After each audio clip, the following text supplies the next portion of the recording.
Habari ni ufunguo wa maarifa. Karibu sana ndani ya runinga yako ipendayo ya Kings TV. Tukapakulie taarifa tendeti kuanzia vitongojini hadi mjini. Naam, wanasema aliyesikia habari ndiye aliyeona mbali. Ambatana nasi kuanzia sasa hadi tamati, tukujuze habari motomoto, siasa, uchumi, teknolojia mpya, habari za kimataifa na hata michezo. Lakini kwanza tupate mshindo wa habari. We found one facility in a county where they told us level 3, they said they are doing C-section. Shilingi bilioni 11 zapotea kwa bili feki ndani ya mamlaka ya afya SHA.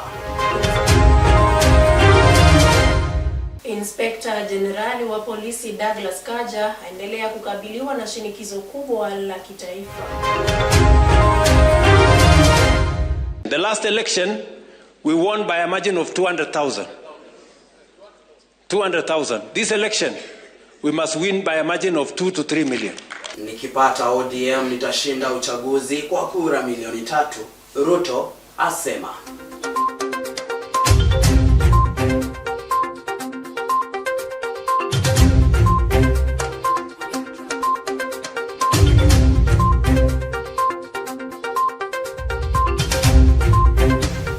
Karibu, jina langu ni Ruth Kamau. Nafahamika kama Moses.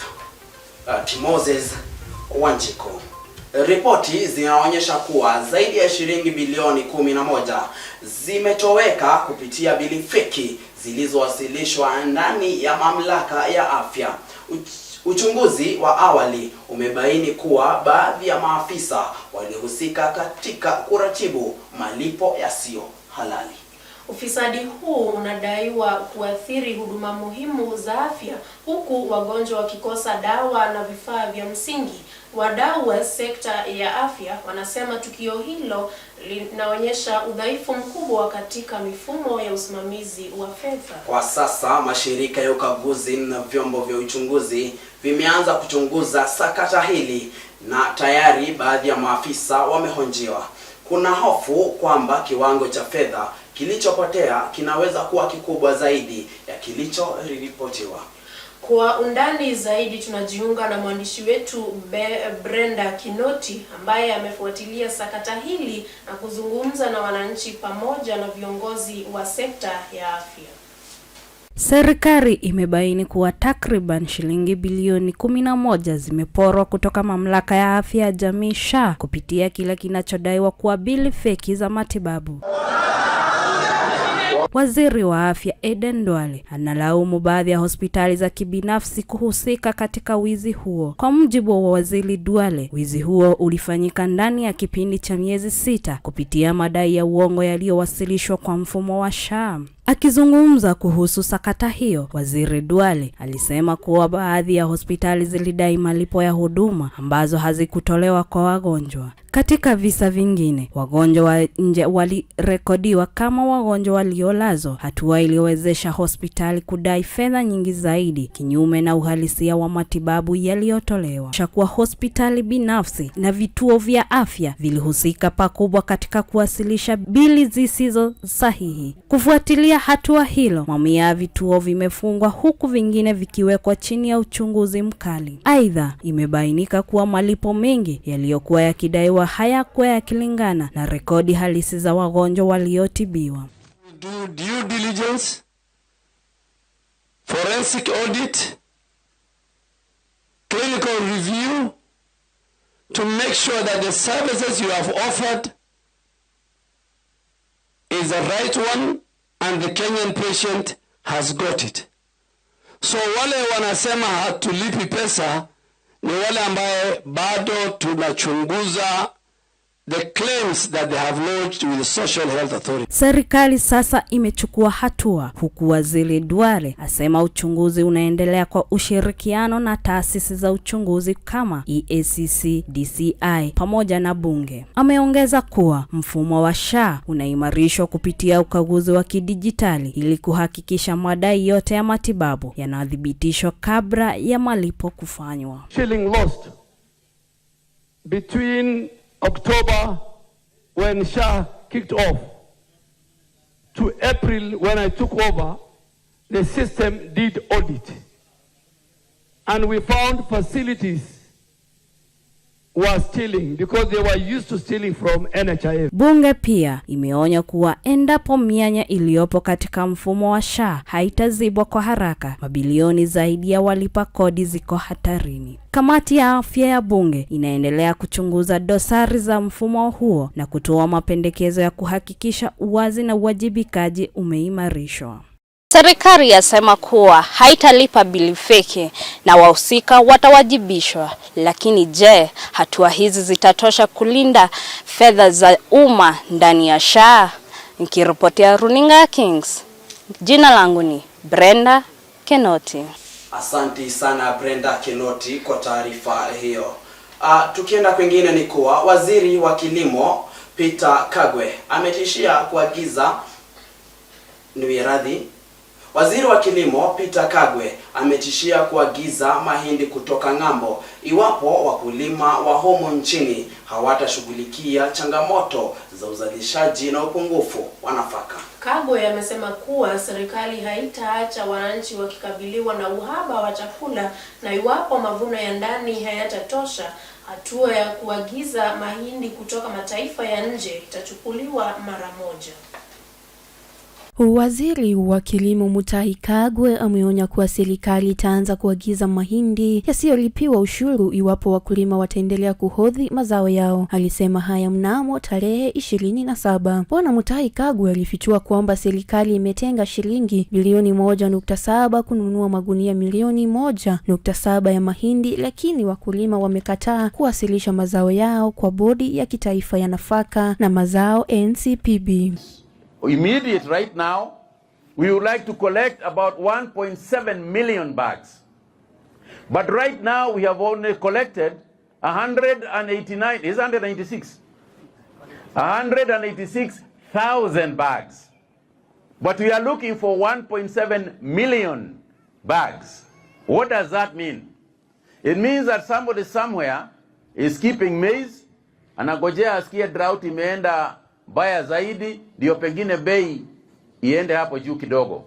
But we can't take that risk as a country. Alitoa onyo hilo katika bohari ya NCPB kaunti ya Kirinyaga baada ya kuzindua usambazaji wa mbolea ya bei nafuu. Alisisitiza kuwa ametoa makataa ya hadi siku 30 kwa wakulima wayawasilishe mahindi yao kwa NCPB, la sivyo wizara itaanza kuyaagiza bila kulipiwa ushuru nje ya nchi.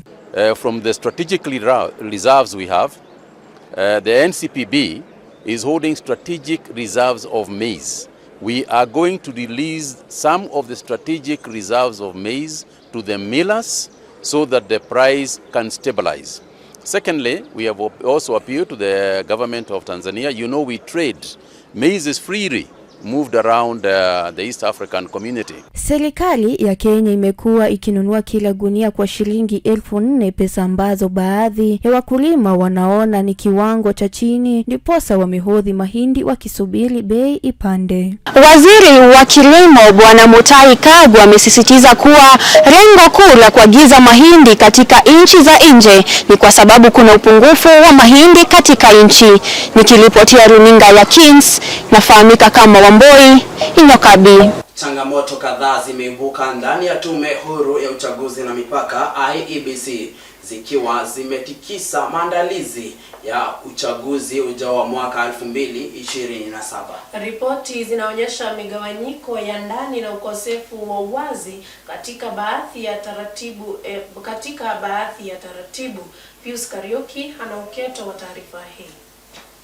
Tume huru ya uchaguzi na mipaka IEBC imeweka bayana kuwa inakabiliwa na changamoto kubwa za kifedha, kisheria na kiutendaji ambazo zinaweza kuathiri maandalizi ya uchaguzi mwaka ujao. Akizungumza na waandishi wa habari, mwenyekiti wa tume hiyo alisema bado kuna pengo la takriban shilingi bilioni 20 katika bajeti ya utekelezaji wa shughuli za uchaguzi, ikiwa ni pamoja na ununuzi wa vifaa vya kuchagua, elimu ya wapiga kura, ajira ya wafanyakazi wa vituo vya kupiga kura na mifumo ya kiteknolojia. It's not something you just wake up and delimit.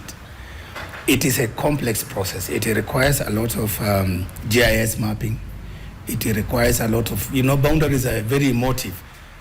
they require us to engage with the public. They will require us to have stakeholder participation at the ward level, at the county level, at the constituency level, at the national level. Aidha, IEBC imesema kwamba shughuli ya marekebisho ya mipaka ya majimbo ya uchaguzi inawadi ambayo kwa mujibu wa katiba inapaswa kutamatika mwaka mmoja kabla ya uchaguzi haijafikiwa, wakati na kusababisha msukosuko katika ratiba ya maandalizi. Tume imechagua njia ya hatua kwa hatua, huku ikiomba maoni ya jaji mkuu na mahakama kuu ili kuepuka kukiuka taratibu za kikatiba. This approach is the most constitutionally sound and legally defensible course of action. Boundary delimitation is not something you just wake up and delimit. It is a complex process. It requires a lot of GIS mapping. It requires a lot of, boundaries are very emotive. Tume hii imetajwa kukabiliwa na mizengo ya kisheria juu ya uteuzi wa baadhi ya makamishna, mambo ambayo yamesababisha ucheleweshaji wa shughuli muhimu. Mjadala juu ya uundaji wa timu mpya IEBC umeibua mashaka ya wazi kuhusu ufanisi wake na ni jinsi gani itaimarisha imani ya umma kabla uchaguzi mkuu. Wachambuzi wa siasa aidha wamesema kuwa changamoto hizi zinaweza kuchangia hali ya kutokuwa na uhakika sawa na upendeleo ikiwa hazitatatuliwa haraka. We did raise the issue that we were not happy with the process that gave birth to the commission. But now that they are in office, they are there to serve all of us as Kenyans. We are all as Kenyans interested in the well-being of this country. Haya yanajiri wakati ambapo mashirika ya kiraia na baadhi ya viongozi wa kisiasa wamewataka wagombea na wafuasi wa makundi mbalimbali kutohangaisha tume ya uchaguzi kwa kushindwa kwao kisiasa, bali kuzishirikisha taasisi hizo kwa njia ya kikatiba.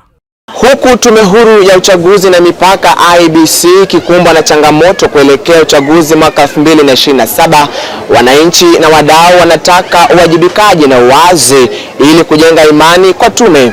Pius Kariuki, runinga ya Kings, Nairobi. Kutoka kwa ushirikiano wa polisi hadi kwa wahuni, hali ya usalama imekuwa ikibadilika kwa kasi na kuibua maswali mazito kuhusu uhusiano wa vyombo vya dola na makundi ya raia. Ripoti zinaonyesha kuwa baadhi ya maafisa wa polisi wamekuwa wakihusishwa na makundi yenye mienendo ya kihalifu, jambo linalodhoofisha imani ya wananchi kwa taasisi za usalama. Inspector Generali wa polisi Douglas Kanja anaendelea kukabiliwa na shinikizo kubwa la kitaifa, huku maswali yakizidi kuibuliwa kuhusu uwezo wake wa kudhibiti jeshi la polisi na kudumisha usalama wa wananchi. Mjadala huu umechochewa zaidi na makala ya gazeti inayouliza iwepo Inspector Generali Douglas Kanja bado ana mamlaka kamili ya kuongoza jeshi la polisi nchini. Hali hii inajiri kufuatia mfululizo wa visa vya ukosefu wa usalama, matumizi ya nguvu kupita kiasi na madai ya vitendo vya kihuni vinavyodaiwa kufanywa bila hatua madhubuti kuchukuliwa dhidi ya wahusika. Tukio la hivi punde kabisa lililoripotiwa Jumapili katika eneo la Othaya, kaunti ya Nyeri, ambapo waumini waliokuwa wakishiriki ibada kanisani kuvurugwa na kundi la watu wanaodaiwa kuwa wahuni walioajiriwa. Kwa mujibu wa washuhuda, wahuni hao walivamia eneo la ibada wakasababisha hofu na vurugu, wakati ambapo aliyekuwa naibu rais wa Kenya Rigathi Gachagua alikuwa akihudhuria ibada hiyo. They normally present themselves as good. Stones can be held by anybody and can be thrown by anybody. We don't dispute that.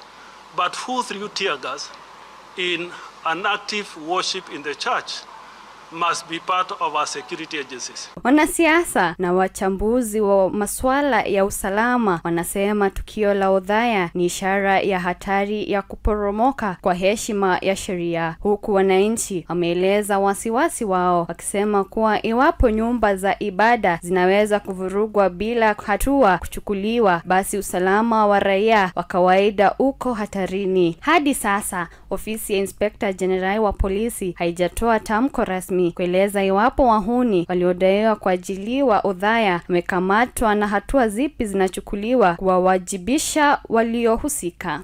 Huku maswali yakiendelea kuibuliwa kuhusu Inspekta Jenerali wa polisi Douglas Kanja, wananchi pamoja na wanaharakati wa haki za kibinadamu wanaomba polisi wanaojihusisha kwa vitendo vya kikatili kuchukuliwa hatua. Nikiripotia runinga ya Kings, Kiambu, Cynthia Nyambura. Tunapata mapumziko madogo, tunarejea na mengi zaidi. Petans Technical College is a technical college that trains hands-on skills in courses such as hotel and catering, making you an expert in 4-star and 5-star hotels. Automotive engineering, where we train with modern vehicles. We offer training in electrical installation and plumbing, as well as CCTV camera installation. Travel the world through our certified assistant caregiver course. Enroll with us today on our Facebook page or visit us at Kiambu, Petans Plaza, and in all our branches. Call us today on 0707490390. Asante na karibu tena zaidi. Kwanza ni kushukuru kwa kuendelea kututeua kama kitovu bora cha habari.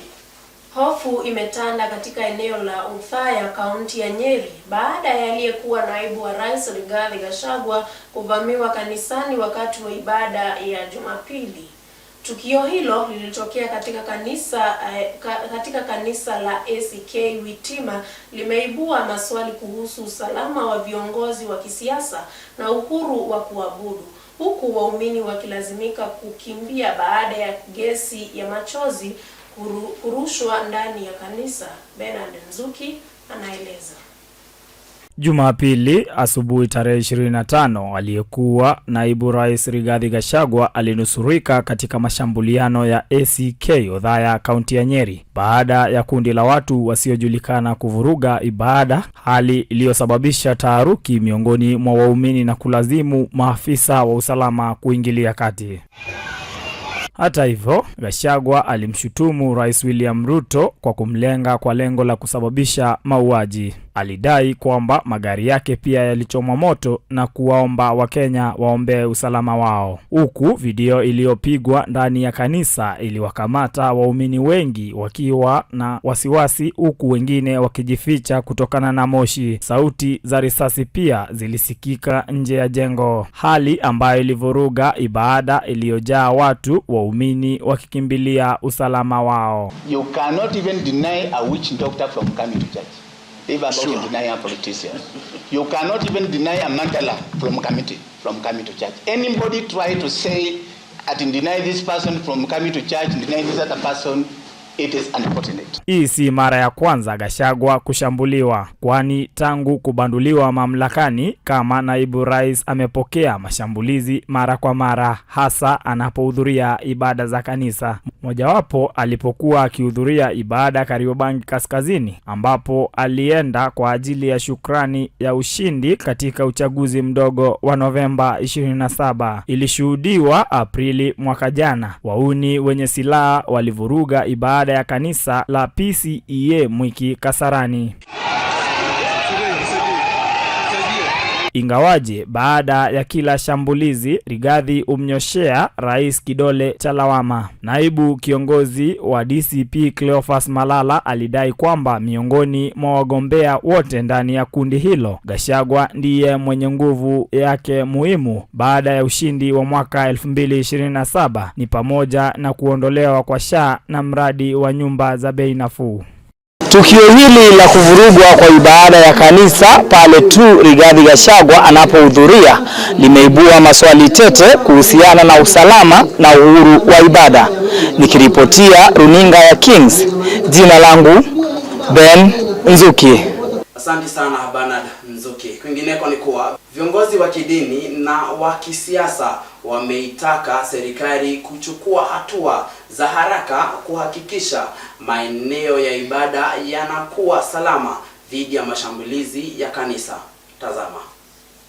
Ikiwa Jumapili tarehe 25 mwaka huu ilikuwa ni siku ya mchafuko katika kanisa la Anglikana la Witima, Uthaya, kaunti ya Nyeri, wakati aliyekuwa naibu rais Rigathi Gachagua alishambuliwa na polisi wakati wa ibada ya asubuhi.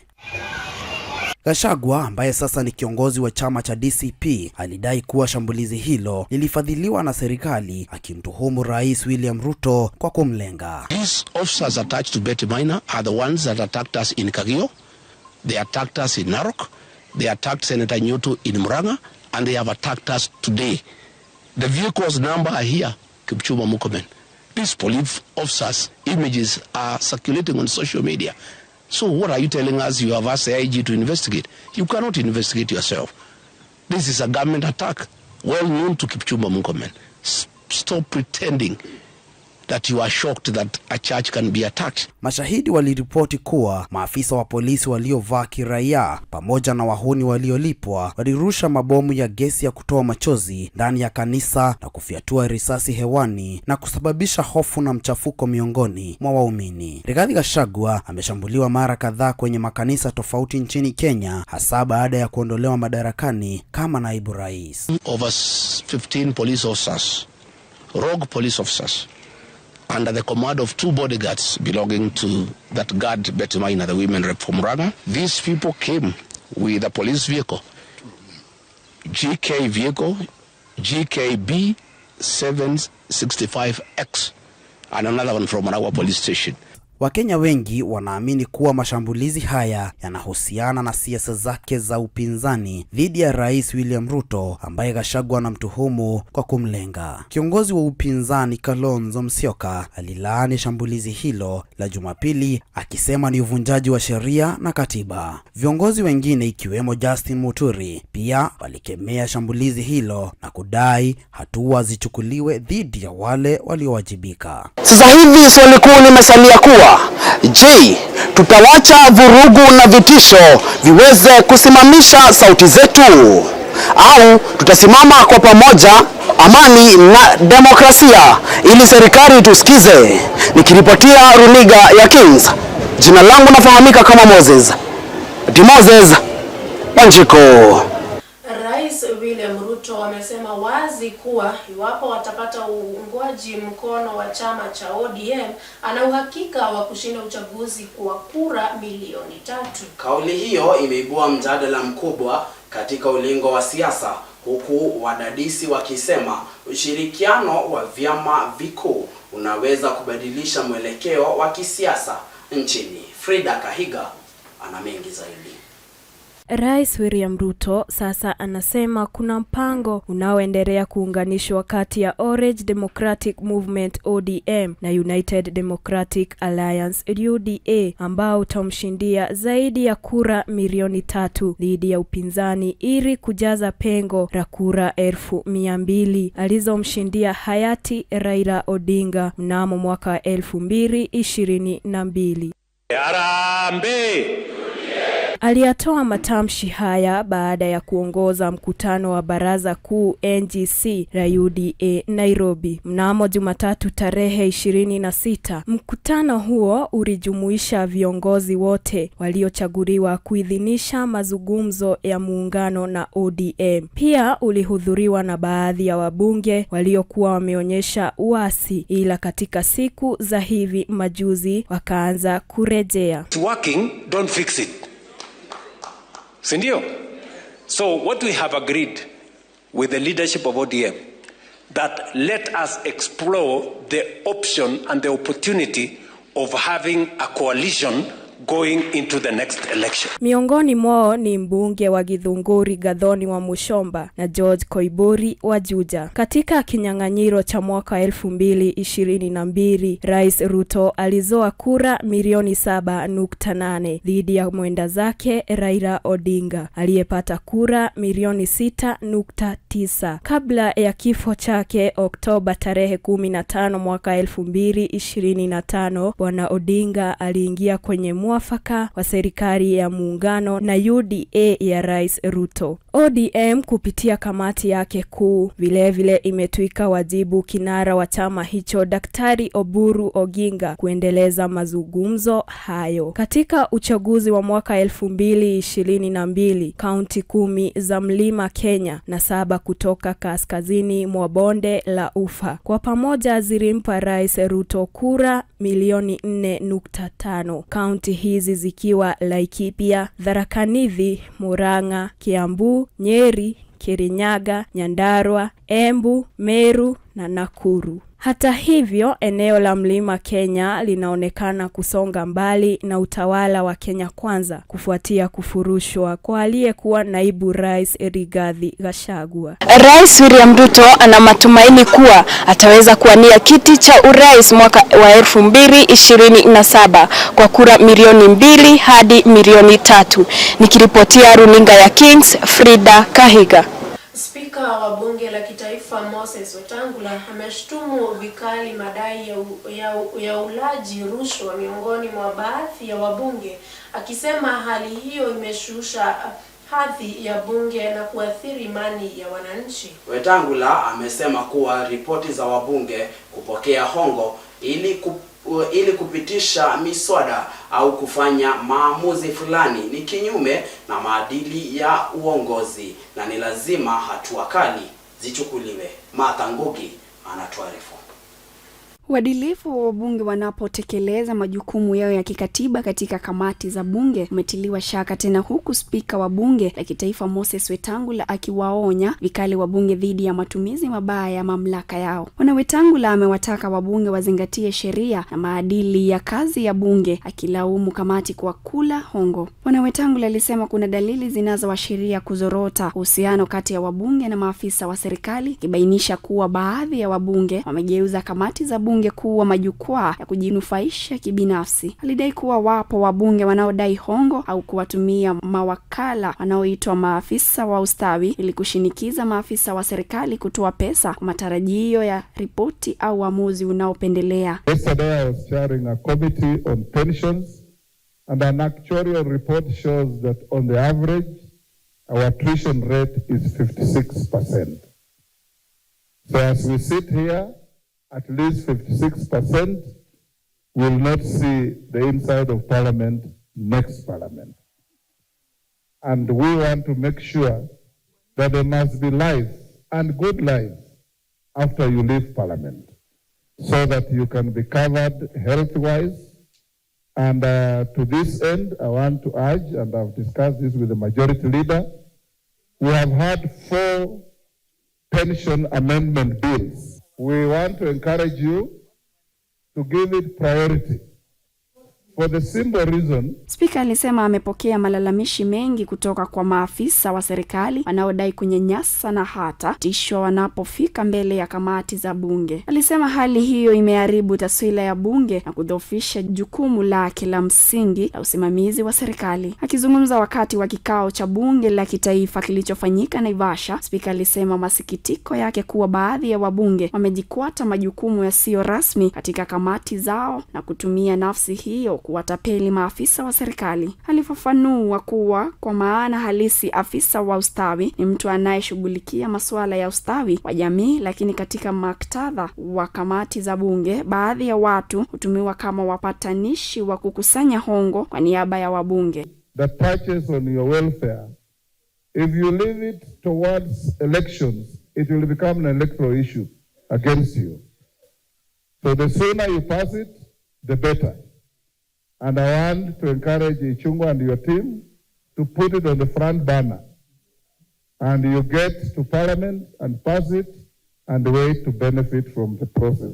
Spika alitaja kisa mahujusi ambapo taasisi moja ya umma ilikuwa na hoja ndogo ya ukaguzi wa 1400 ililazimika kukimbia ofisini kwake baada ya kudai kunyanyaswa na kamati ya bunge ambapo haikutaja jina. Spika wa bunge la kitaifa la Kenya Moses Wetangula amesema kwamba baadhi ya wabunge wanapokea hongo, jambo ambalo ameonya na kusema linaharibu heshima ya bunge na uchaguzi wa nchi. Nikiripotia runinga ya Kings, jina langu ni Ngugi Martha. Tupate kopo la maji, tunarejea kwa muda usio mrefu. Petans Technical College is a technical college that trains hands-on skills in courses such as hotel and catering, making you an expert in 4-star and 5-star hotels, automotive engineering, where we train with modern vehicles. We offer training in electrical installation and plumbing, as well as CCTV camera installation. Travel the world through our certified assistant caregiver course. Enroll with us today on our Facebook page or visit us at Kiambu, Petans Plaza, and in all our branches. Call us today on 0707490390. Na karibu na asante tena zaidi kwa kuendelea kutufuatilia. Upinzani umetangaza kuwa utateua mgombea wa urais katika muda mfupi ujao, hatua ambayo imeibua mjadala mkubwa katika ulingo wa siasa. Ripoti ya mwandishi wetu David Njenga inasema kuwa vikao vya mashauriano vimeanza rasmi na majina kadhaa yamewasilishwa kwa kamati ya uteuzi. Kulingana na taarifa hizo, upinzani unalenga kuwasilisha mgombea mwenye uwezo wa kuunganisha makundi mbalimbali na kuimarisha nafasi yao katika uchaguzi ujao. Mwanaripoti wetu David Njenga anatuarifu. Vyama vya upinzani vimeahidi kumtangaza mgombea wa urais mwaka huu kabla ya uchaguzi wa mwaka wa 2027. That we shall make whatever sacrifices necessary to have one presidential candidate. Wamezungumza wakiwa kwenye kongamano la baraza la chama cha Democratic Party jijini Nairobi. Kalonzo Musyoka, kiongozi wa chama cha Wiper, amesema kuwa mgombea wa urais atajulikana kabla ya mwisho wa mwaka huu.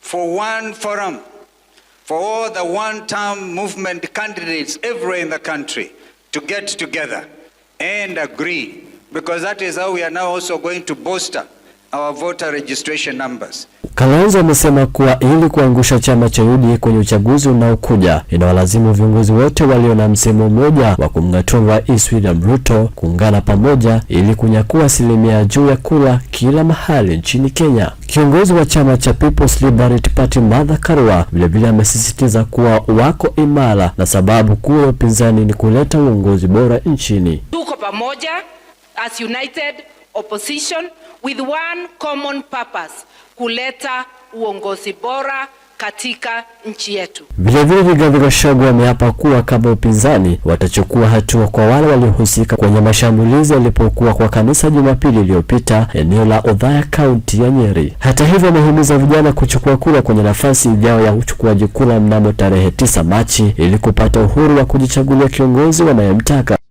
We want to ask our young people, the Gen Zs and the professionals who are not registered before, to go and register and acquire the tool to bring the change that they desire. We want to remind our young people, they have done a lot on the smartphone to tell the people of Kenya we need change. But the real change cannot be achieved in the smartphone. The real liberation of this republic will be achieved on the ballot box, and the tool of that change is the ID and the ballot. So we want to ask our young people, once the mass voter registration is rolled out on the 29th of March, let them come out and register as voters so that they can participate in the next general election and be participants in deciding how they want their country to be governed. Rigathi amesema kuwa kutokana na uchaguzi uliopita wa Mbeere North haukuwa wa halali baada ya aliyekuwa mwaniaji wa kiti cha ubunge na chama cha DCP Newton Karish kuanguka na Leonard Wamuthende wa chama cha UDA kuongoza. Amesema kuwa ameomba IEBC kutilia maanani kwenye kazi walioaminiwa na Wakenya ili kuhakikisha wanatoa kilicho bora. Nikiripotia runinga ya Kings, jina langu nafahamika David Njenga. ODM imezindua vikao vya Linda Ground. Inalenga kulinda ngome zake za kisiasa kabla ya uchaguzi mkuu ujao wa mwaka 2027, kuimarisha ushawishi wake katika maeneo ya Nyanza, Magharibi na Pwani, na pia kutoa nafasi wanachama wa mashinani kushiriki katika maamuzi ya chama. Chama cha ODM kimeanzisha kampeni kali ya kulinda ngome zake kabla ya uchaguzi mkuu wa mwaka wa 2027. Kampeni hiyo kwa jina Linda Ground, inayoongozwa na kinara wa ODM Dr. Oburu Oginga, inajumuisha misururu ya shughuli za kisiasa ikilenga kuimarisha ushawishi wa chama hicho katika maeneo ya Nyanza, Magharibi na Pwani. Mnamo siku ya Jumamosi tarehe 24, chama hicho kilipeleka kampeni yake ya Linda Ground katika uwanja wa Sameta, kaunti ya Kisii, kilipohimiza wakazi kumuunga kinara wa chama Dr. Oburu, huku ODM ikithamiria kupinga ushawishi wa Jubilee unaozidi kushika kasi eneo hilo ukiongozwa na Dr. Fred Matiang'i. And we say a very big thank you to His Excellency the President for considering appointing Her Excellency Dr. Aida Betty Odinga as the ambassador and permanent representatives to UNEP. It is a good gesture for which we are grateful. And as a people, we have made a decision that our leader as a community and the leader of our party, Dr. Oburu Oginga, should now move forward with the intention to negotiate with UDA as we move forward, and we will take this decision as a party. It will not end here. Kama sehemu ya kampeni hiyo, ODM imetangaza chakato wa kusajili wapiga kura 700,000 katika kaunti 4 za Nyanza, Kisumu, Siaya, Homa Bay na Migori. Kaunti hizo 4 kwa sasa zina jumla ya wapiga kura waliosajiliwa 2,200,000 kulingana na takwimu za tume ya uchaguzi wa IEBC. Mjini Kisii, Dr. Oburu alikiri kuwa ni kibarua kigumu kumrithi kisiasa mwenda zake kaka yake Raila Odinga ambaye aliongoza chama hicho kwa miaka 20. Aidha, chama hicho kimeashiria mipango ya kufanya mkataba kuhusu muungano kabla ya uchaguzi na chama cha Rais William Ruto UDA kwa dhamira ya kuunga mkono azma yake kuchaguliwa tena. Hata hivyo, mafanikio yake yatategemea jinsi changamoto za ndani za kisiasa zitakavyoshughulikiwa. Runinga ya Kings, Ruth Kamau. Ghasia zilikuwa Nyeri Jumapili tarehe 25 Januari mwaka huu wakati wa ibada ya kanisa iliyohudhuriwa na aliyekuwa naibu wa rais Rigathi Gachagua. Vifaru vya machozi vilirushwa ndani ya kanisa na kusababisha waumini ikiwemo watoto na wazee kukimbia kwa hofu. Serikali imetoa agizo la uchunguzi huku viongozi wakilaani tukio hilo kama ukiukaji wa haki ya kuabudu. Jacqueline Wanjiro ana mengi zaidi.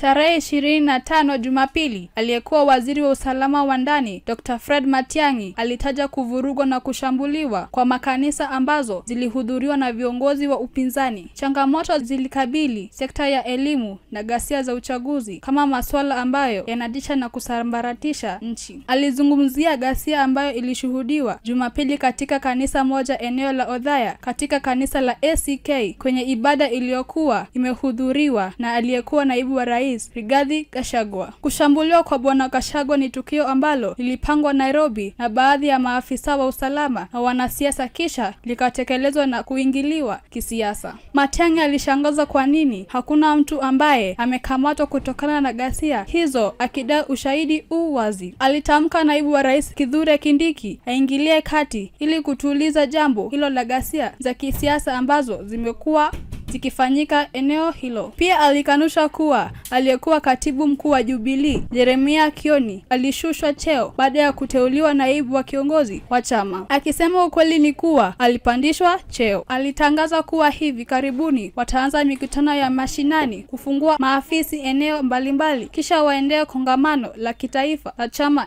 NDC. Serikali imesema kuwa hauna uhusiano za ghasia za kisiasa na imeagiza uchaguzi ufanywe. Na pia Fred Matiang'i amesema kuwa waliohusika wachukuliwe hatua.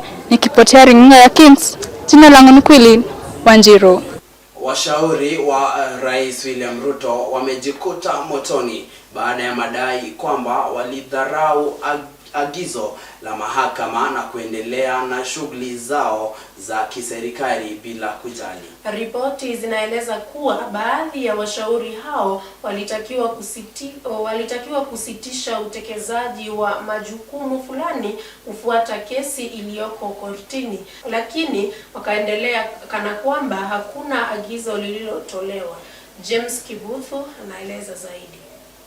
Washauri wakuu wawili wa Rais William Ruto, mtaalamu wa uchumi David D na mshauri wa haki za wanawake Harriet Chigai wanakabiliwa na kesi wakidaiwa kudharau mahakama. Hii ni kutokana na uamuzi wa mahakama kuu wiki iliyopita uliobatilisha uteuzi wao pamoja na washauri wengine 19 wa rais, kwamba kuanzishwa kwa ofisi nyingine za ushauri kulikuwa ni kinyume cha katiba. Katika kesi iliyowasilishwa kwa dharura, shirika la Katiba Institute lalamishi katika kesi ya awali inaomba mahakama kuwapata Ndii na Chegai walidharau koti. Shirika hili linaomba kuwa machapisho ya kwenye mtandao wa X yalikuwa kinyume na amri ya koti. Inadaiwa kuwa Bwana Ndii alichapisha maneno yaliyoonyesha kejeli kwa uamuzi, ikiwa pamoja na hatuhitaji ofisi za serikali kushauri rais. Tunaweza kufanya haya wakati wa staftahi kila asubuhi, na sheria inapogongana na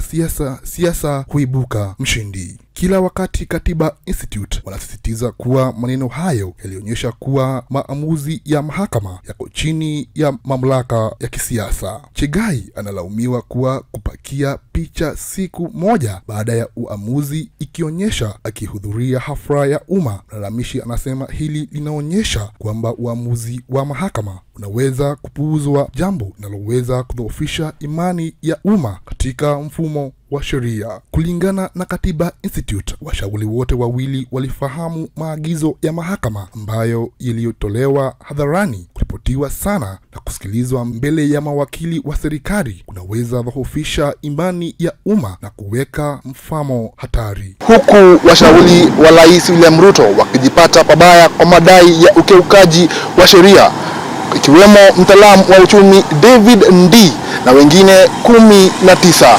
Mlalamishi akidai kuwa ukiukaji wa sheria unaweka amani ya wananchi tabani. Nikiripotia runinga ya Kings, langu jina ni James Kibudhu. Wawaniaji wa uchaguzi mkuu wa mwaka 2027 wameripotiwa kulipa donge nono ili kupata nafasi ya kukutana na Rais William Ruto, hatua ambayo imeibua maswali kuhusu uwazi na uadilifu wa mchakato wa kisiasa. Taarifa zinaeleza kuwa baadhi ya wagombea wanaotafuta uungwaji mkono wa kisiasa wamekuwa wakilipa fedha kubwa ili kujipatia nafasi ya mazungumzo ya moja kwa moja na rais. Hortensia Mbiu ana mengi zaidi. Wawaniaji uchaguzi wa mwaka 2027 walipa donge kukutana na Ruto. Chama tawala cha United Democracy Alliance UDA kimeandaa mpango wa kusanya mamilioni ya pesa kukutana na wawaniaji wa uchaguzi mkuu wa 2027 wanaopanga kuhudhuria mkutano wa Ikulu wiki ijayo. And to consolidate the gains we are making in our scorecard and to be able to implement our plan going into the future. Chama kimeunda tovuti na kuwataka wote wanaotaka kuwania nafasi kwa tiketi ya UDA kujisajili kabla ya mkutano wa Rais William Ruto mnamo Februari 4. Ingawa lengo ni kuimarisha mtandao wa kisiasa kutoka mashinani hadi juu katika maandalizi ya uchaguzi wa rais wa mwaka 2027 na pia kupima ushawishi wa chama katika ngazi za kitaifa, tovuti inayotoa kipato cha haraka kutoka kwa maelfu ya wagombea wanaotaka tiketi ya chama. Kufikia Januari 28, UDA ilikuwa inakusanya karibu zaidi milioni 17 na chama kinayotarajia kiasi hiki kinaongezeka katika siku zinazobaki zilizolasia. Wale wanaotaka kuwania tiketi ya urais ya chama walipewa hadi ya 1,100. Nikiwa hapa leo, mjadala mkubwa unaendelea kufanyika kwa uchaguzi wa mwaka ujao. Wawaniaji wametoa fedha yani kama donge ili kukutana na Rais William Ruto. Karipotia Kings, Hortensia Mbiu. Mpenzi mtazamaji, mtaturuhusu kwanza tuichukue tu ama tupumzike tu, tupate mapumziko ya biashara, tunarejea zaidi.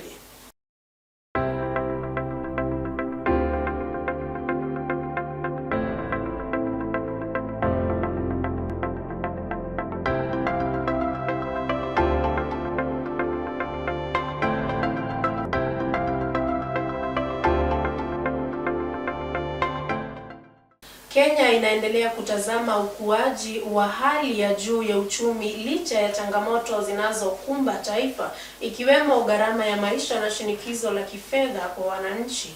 Ripoti za hivi karibu zinaonyesha kuwa sekta za kilimo, huduma za kifedha na miundombinu zimechangia pakubwa katika ukuaji wa uchumi, huku serikali ikisisitiza kuwa mageuzi ya sera yataleta matunda zaidi.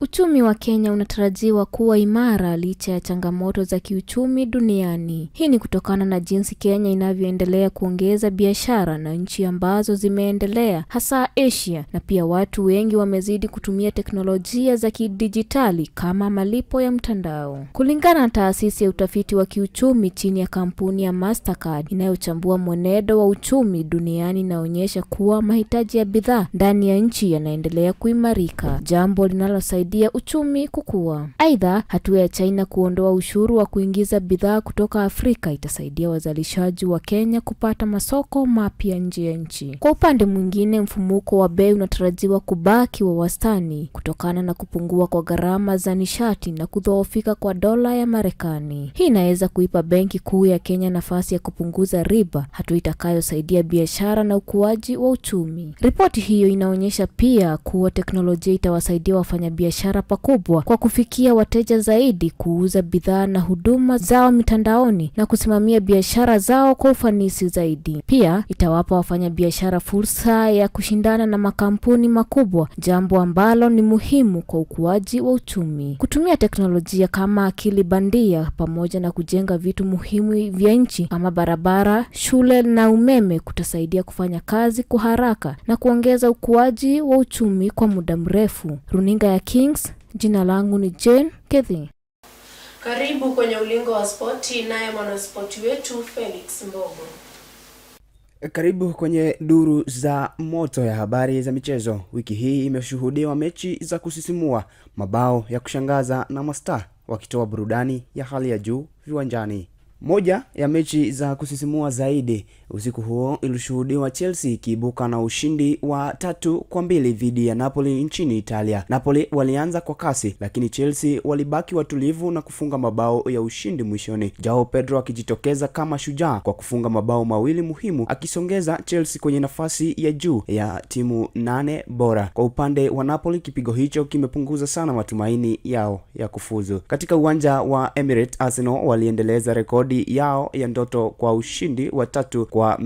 The Gunners walimaliza hatua ya makundi kwa rekodi kamili, mechi 8, ushindi 8. Ilikuwa ni tamati ya kishindo kutoka kwa kikosi kilichoonekana kuwa jasiri na chenye uwiano mzuri kuelekea hatua ya mtoano. Barcelona waliibuka na ushindi wa mabao 4-1 katika Camp Nou baada ya kipindi cha pili chenye nguvu. Kinda Lamine Yamal aliendelea kuvutia macho ya wengi, huku Barca wakihakikisha nafasi yao kwenye timu 8 bora kwa kujiamini. Liverpool walihitimisha hatua ya makundi kwa mtindo wa kipekee kwa ushindi wa mabao 6-0 katika Anfield. Mohamed Salah alikuwa miongoni mwa wafungaji, huku the Reds wakijihakikisha moja kwa moja nafasi ya kucheza hatua ya 16 bora. Huko Paris, PSG na Newcastle walitoka sare ya 1-1. Matokeo hayo yalitosha kwa timu zote mbili kufuzu hatua ya mtoano, ingawa hakuna aliyofanikiwa kuingia kwenye timu 8 bora. Manchester City walihakikisha kufuzu moja kwa moja kwa ushindi wa bao 2-0. Mabao kutoka kwa Erling Haaland na Ryan Cherki yahakikisha City kuepuka mtoano na kusonga moja kwa moja hadi hatua ya 16 bora. Mwisho wa habari za spoti. Jina langu ni Felix